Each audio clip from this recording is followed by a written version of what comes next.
the Black Tower. I am your guide, your host, your brother, the Sorcerer. Armadasu. Okay, that bit of funniness out of the way. I'm gonna try to do a half decent video this time. Okay. Now, one thing that I have learned in the 22 years I've been doing this is that I know nothing. I mean, I may know quite a bit, and I may know more than most, but I know absolutely nothing. And it is that mentality, that mindset, that has kept my feet on the ground, that has kept my head out of the clouds, that has kept my head out of my ass, too. Because can you imagine the ego that would go with something like this? You know, that being said, there are many of you out there that I'm sure are quite capable magicians, quite capable. And I'm sure that in your own way, in your own right, you can perform magics that most cannot. It is to you that I do these videos. This is my form of reaching out, of saying hi, saying hello, and let's be friends. Because, see, I grew up in a time where, we made friends, moved into a new neighborhood. Oh, shit, man, I'd get on my bike and go door to door looking for friends, people to make friends with. So here I am. I'm on here. Hey, neighbor, let's be friends. All right, with all that craziness out of the way, let's get on to what I was going to talk about tonight. Now, what I wanted to go over and what I wanted to talk about was the mentality of a sorcerer. What kind of mentality do you need to work this kind of magic? Well, you can have any kind of mentality, whatever works for you. But here at the Black Tower, we create sorcerers. We make gods. Well, we don't make gods. You make yourself. But we do our best to show others the divinity within themselves and how to bring it out and how to embody and become. Now, the Necronomicon, for as much as it is about calling people priests and stuff like that, when I was younger, I had a really weird, strange thought that came along with it. What if it is not so a book on worship, but a guide on how to become?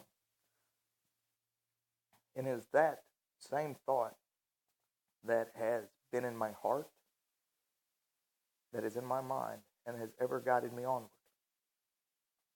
Now, the importance of this is the fact that it's okay if you want to be the kind to sit back and pray and hope for something else to do something for you. Feel free to. That's your choice. You can do whatever you want to. But as a sorcerer, I seek to engender the change that I desire. Well, the only way to do that is to change the inner me and work through all the crud. Well, with that in mind, Simon Necronomicon was a great start. Now, that's a very interesting book. It really is. And here's why. For the last, 15 years or so, I've realized that book is in parts, is in pieces. And here's what I mean by that. I became aware of elder gods, and the elder gods represent order. Okay? And then you have the ancient ones. Well, the ancient ones represent the primal fount from which we came, from which the source of our spirit came. And then you have the old ones. And the old ones are the powers that beget the ancient ones. They were kind of like, they were more primal than primal. They were just so old, and they make no sense. There is no form that you can give them. You can tap into their essence and into their force, but, it's not going to be the same thing as calling a deity to you. Well, with that in mind, and I won't go into too much detail in this video with that because, I stretch this out because you don't give everybody everything all at once. You have to give it to them in pieces. And the reason why is because it has to slowly integrate and to become part of their thinking and their inner world. By this time, I would hope that each and every one of you have what is known as an inner temple. If you do not, look up meditations on how to find the center of your mind. Now, a lot of workers use the world tree and going down underneath it into the center of it as a way of reaching your inner temple. Christopher Pinzak has a few methods. You can use any method you can find, but the truth is that we need to make and create an inner temple. Now, what's in an inner temple? Well, an inner temple has walls, has a floor, has a ceiling. Okay? You have your altar, you have your 4 directions, you have your elemental tools, all this. It's not important about all that. You find for yourself. I have spirits and beings in my inner temple. Some of which I did not call, they just happen to always be there. Now, whether those are guardians, guides, whatever, who knows? Who cares? They do what they do, and I do what I do. And I kind of look at them like synapses occurring in the brain. Do you control the synapses? No, you do not. They're just the firing mechanisms of action, of flow. And so to me, some of these spirits are like that. And there's nothing wrong with that. That is what that is. But by this time, you need to start developing an inner temple. Now here's why. Because as you're doing the rituals and the workings of the Simon Necronomicon, you're going to want to enter into your inner temple before you ever start to do the physical rituals. Now, why didn't I put this video out first or sooner or anything? You will forgive me. I have like 1,000,001 things to think about and 1,000,001 things to do in my life that I don't always think right. Well, in the way of, in order and stuff, because, sometimes certain things just come to me all of a sudden. I'm like, oh shit, I should have done that. So here's my, oh shit, I should have already give you this. So let's go into that just a bit. Let's create our own inner temple. Okay? You're going to want to use symbolism, tools, guides, guardians, whatever, elementals, anything like that. But you want to create your inner temple. What is divine and sacred? What holds meaning to you? What is simple symbolism in objects? And use them. Create your own inner temple. In mine, I have a throne, not because I think I'm a high and mighty Poontang. Oh, hell no. But in my world, I'm God. In my world. Not in your world, not in the world around me. In my world. Okay? And so in my inner temple, I have a throne. And I sit upon my throne. Now, the reason why this is so important for me is because as a sorcerer, if I'm not controlling my world, then events, occurrences, coincidences, and actions of others are dictating and controlling my world for me. Okay? So therefore, for me, it is very important that I have a throne which shows my rulership and my control over these powers. I would hope that you would have something similar. If you think it's an ego thing, it is not an ego thing, because by this point you should really be well past yourself, okay? Because even being a sorcerer, I laugh more at myself than I do anything, because I use tools and symbols that I swear they are so egotistical, but they're not. Not to me, and so I have to laugh at them, because I'm like, wow, really, Waylon? A throne? Dude, who do you think you are? I'm not a sorcerer. And so I do that. I create that, because, after all, if you don't live the life that you're given, somebody else is going to tell you how you're going to live it and what you're going to do. But you have to take control of that yourself. You have to take control of yourself. You have to take upon yourself that mantle. Well, to any young people that may be watching my video, I'm not saying rebel against your parents. I'm not saying rebel against society. No, I'm saying be in control of your own self, your own emotions, your own thoughts, your own actions. You have to have order. The universe was created of chaos, but we give it order so that it flows smoothly, so that it has confines and rules that it must obey. And that's the most important thing to remember when it comes to your inner temple, is that as long as it represents order, then you're doing just fine.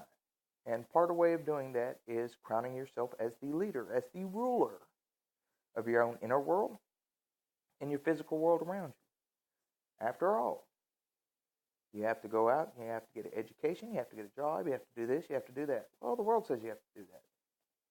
Maybe you're that way, maybe you're not. Maybe you're just somebody who just works just enough to get a paycheck and go back, doing whatever you're doing. That's fine, whatever you want to do. It's your life. You have to live it. Nobody else, just you. With that in mind, you have to work out all the ins and outs. Nobody can tell you what's right and wrong. Nobody can tell you what you should and shouldn't do. Nobody can do that. Not and truly make any kind of change inside you. You have to decide these things for yourself. A little bit of rebellion is a good thing in the sense that it causes growth. But senseless violence, senseless destruction, and not because, oh, well, it's not senseless, it's because I feel or I think this way. Wow. Yeah. Come back down to earth just a little bit here. We all have to live on this rock at the same time. And, we don't want the earth to go up in flames or anything like that. Well, I want you to find out what it's like to be in calm control of your own life. Because as long as you're raging and you're out of control, you'll never get control over it. You have to find that peace and that balance inside yourself. And I would hope and pray that any of you watching this already know this. This should be common sense. This should be something nobody has to really think about. This should just already be. Well, with that in mind, so this inner temple concept is necessary. And before you do any of your gate walkings, enter into your inner temple and then begin your rituals. The reason why is because you'll watch the changes occur so much stronger, so much better. Communication is out of the roof. This is out of the roof. Your desires, your wants, the changes, the transformation, it all occurs so much smoother because you're already connecting the two. You're connecting the inner temple with the outer temple, the one that you've created in your physical atmosphere that you're sitting here doing your gate walkings and stuff in. Now, why is this so important? Because night and day may be divided, but there is an in-between. And I have referred to this for over 20 years as the twilight. It's like dusk and dawn. Those two in-between times, it's when light and dark merge. That's what you have to do. You have to combine the higher and the lower. Ana, Kia, sky, earth. And when you make them one, it's Anki.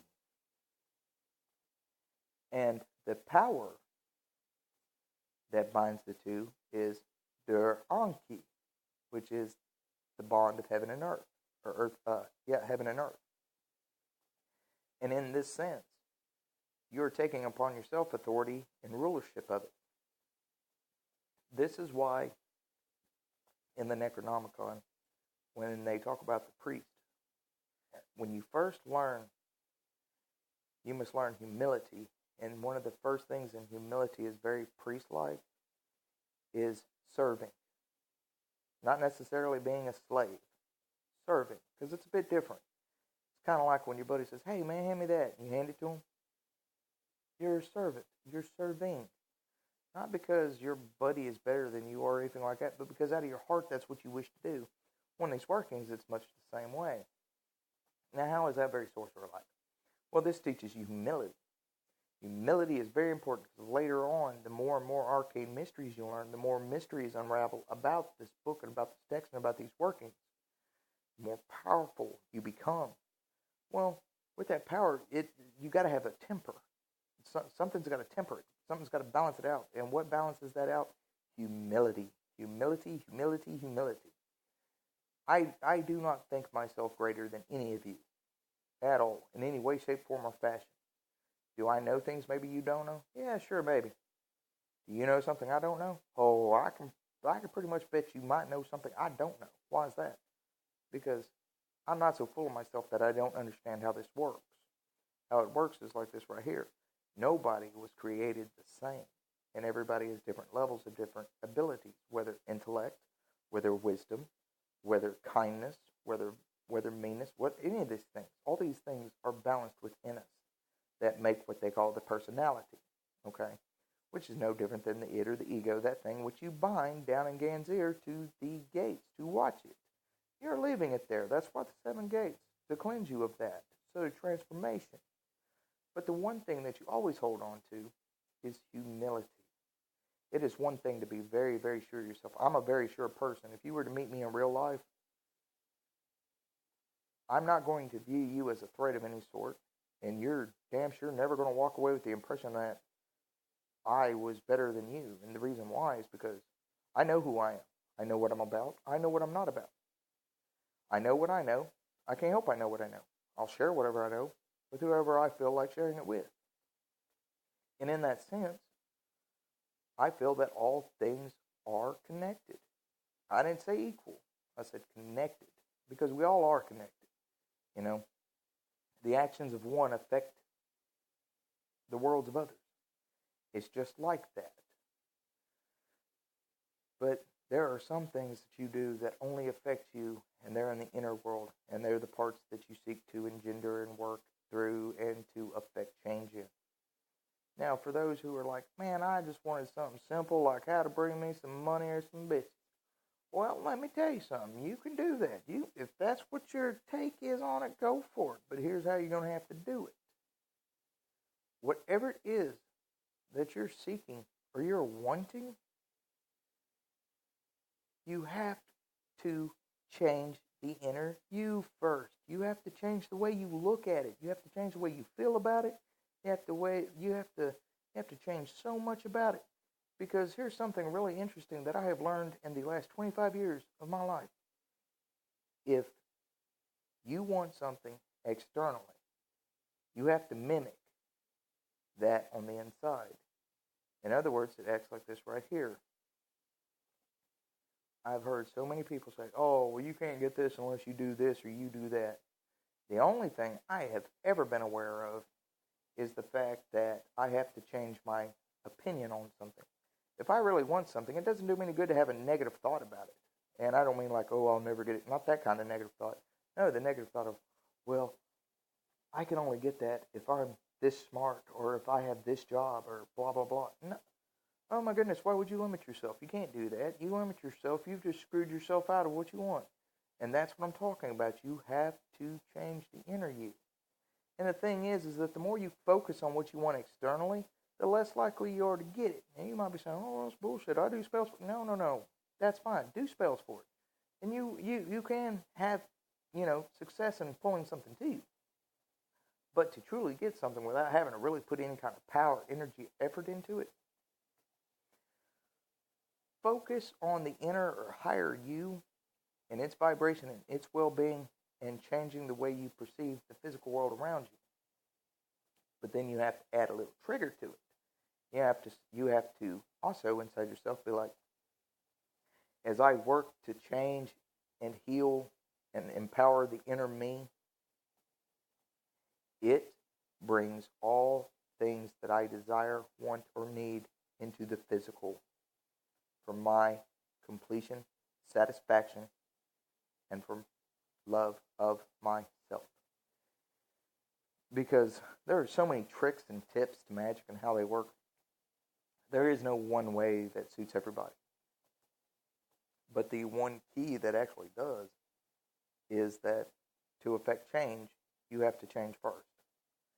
You can't expect the universe to send you $2,000. And I can hear the thoughts now. It's like, well, yeah, I know, you got to have a job, or you can go get the loan, or you can do this, you can do that. No, that's not what I'm saying. You want $2,000 and you want it to come to you. Well, here's an idea. Go inside. What do you feel, believe, or think that is required to get that? Well, as soon as you start a list, or as soon as it starts popping in your head, you need to say, bullshit, I don't need none of that. It comes to me unbidden. It comes to me whether I have any of that. Because remember, magic is only as boundless and capable as you allow it. If you are boundless, it is boundless. If you say that it does not follow the general rules, then it will not follow the general rules. Now you might say, well, it's like, telling it to do this. No, you understand the difference when you're actually mentally programming your mind. Because see, the gates, that's what they do.